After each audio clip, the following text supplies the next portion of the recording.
Good morning, ladies and gentlemen. Chilltown Hoops in the house. I am your host, Jermaine. They call me OG. My friends call me J-Dub. So let's get right to it, guys. I mentioned this a couple of days ago. Being good isn't good enough. You need some things to go your way. And that happened for Milwaukee. They had an unfortunate situation become fortunate for them. Atlanta's best player was out. Rolled his ankle, he was done for the night. Atlanta not only is in a desperate situation, is in a bad situation with their best player being out, they're also in a situation where if they lose this game, they're facing an elimination game. So immediately they're going to come out playing desperation basketball. So if you're the team that's playing against them, you have to know that. And not only do you have to know that, you can't match Atlanta's effort. You have to exceed it. Because they're bringing everything that they have. Because they're desperate. Whatever they have, they're going to bring it. Because they're desperate. Not only did they lose their best player, but they're in a dire set. They're in a dire position where they might be looking at an elimination game after this one. So what does Milwaukee do? Milwaukee doesn't bring the fight to them. Atlanta comes out, they're flying. They get a lot of stuff in transition. They get a lot of high pick and roll action. They spread the floor. They get a lot of cross pick action. They get a lot of one-on-one sets. And they want to speed the game up. And that's exactly what they did last night. Milwaukee figures we can weather this storm because eventually they're going to come down to earth. Well, they didn't. Milwaukee was getting back in the game, and then something unfortunate for Milwaukee happened. They lose their best player, and we're going to get into that in a minute. They lose their best player. And now we have something completely different because Milwaukee was getting back in the game. They were absolutely getting back in the game. They had 48 points at the half. So they were getting back in the game. And then Giannis goes down. So on top of Atlanta playing with the energy that they're playing with, now we got an even matchup. Our best player is out. Your best player is out. So now the playing field is leveled now. And now we can basically just play. We don't have to worry about matching your best player. We could just play now. And we already got the momentum because we came out razor sharp.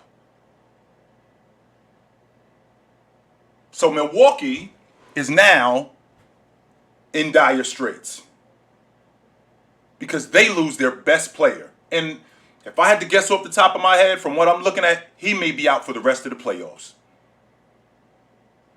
He might find himself out for the rest of the playoffs. And that's a very unfortunate situation, which goes back to what I just got finished talking about. Being good ain't good enough. Someone else's misfortune could be your fortune. And that's what happened last night with Atlanta.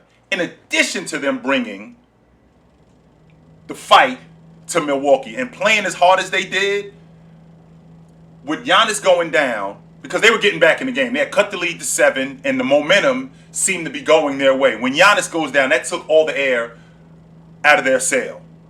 Because now Middleton has to carry the load, which we already had this conversation about Middleton being the best player. I was not a prisoner of the moment. I was not going to jump on that bandwagon. We all knew.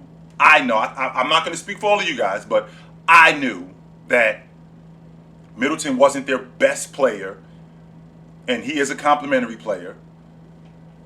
And I can appreciate them not being blown out like that, which is what I'm hearing. They shouldn't have gotten blown out like that. Well, losing your star player in that fashion, you could see that all the energy went out of Milwaukee. All of it. The sets that they were running, they weren't running them. They weren't as crisp as they were. Their transition game, it wasn't as fast as it normally is. Portis came in and he was playing hard, but the rest of those guys, it looked like it just took the sail. It took the wind out of their sail. They were finished. Now the momentum is back with Atlanta because they're going to get Trae Young back. They're going to get Trae Young back, and they may very well win this series.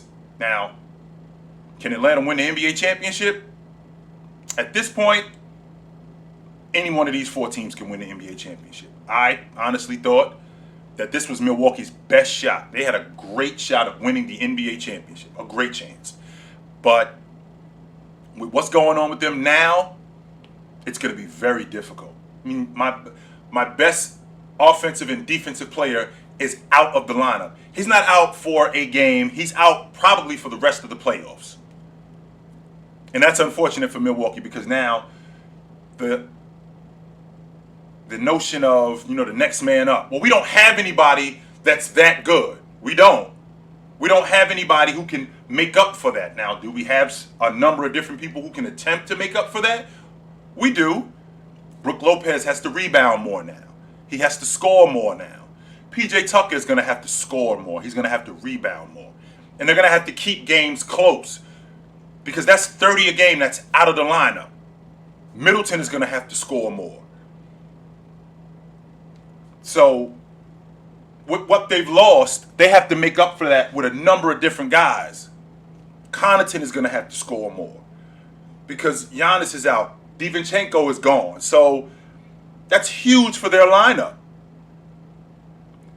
When your team is playing desperation basketball, you have to exceed that, especially when you know that that's what's coming for you. You know that. I think that Milwaukee finds themselves not in a precarious situation, but in a dire situation because their best player's gone. And that's really unfortunate. Now, I don't like to say I told you so because I didn't say that. And I don't like to listen to the I told you so's, but LeBron was right. When he talked about the schedule and what it's going to look like and the amount of pressure that it's going to put on these guys when the season comes around. So you're playing every other night for 71, 72 games and including the playoffs when you're going back to back to back. Well, these playoffs are going to be over in July. They want to open up training camp in October. So, and not only do they want to open up training camp in October, they want to get back to the 82 game schedule. So we're looking at the same thing next season. We're looking at the exact same thing next season. So, this notion of these guys being superior athletes and they should be able to hold up is a fallacy because you need rest, especially with that kind of demand that these guys put on their bodies regularly. And these injuries that they've had are attributed to the schedule. Now, I'm not buying the notion that, this isn't a good look for the NBA. Listen, guys get hurt. I do understand that. And the way this was set up, this was a recipe for disaster. Guys do get hurt, and I can appreciate that, and this was a recipe for disaster. But in the end, Kevin Durant got hurt during an 82-game schedule. I'm not putting an asterisk by what Toronto did. I'm not doing that. So we had it in 1998-99. We had a shortened NBA season. I'm not putting an asterisk by that. That's what the NBA was doing at that time. So, and that's what happened to Kevin Durant. He got hurt. These things happen. I'm not going to take that away from these guys, whoever wins it. I'm not going to take that away from them. We played under the conditions that were put in front of us. And this is what we did.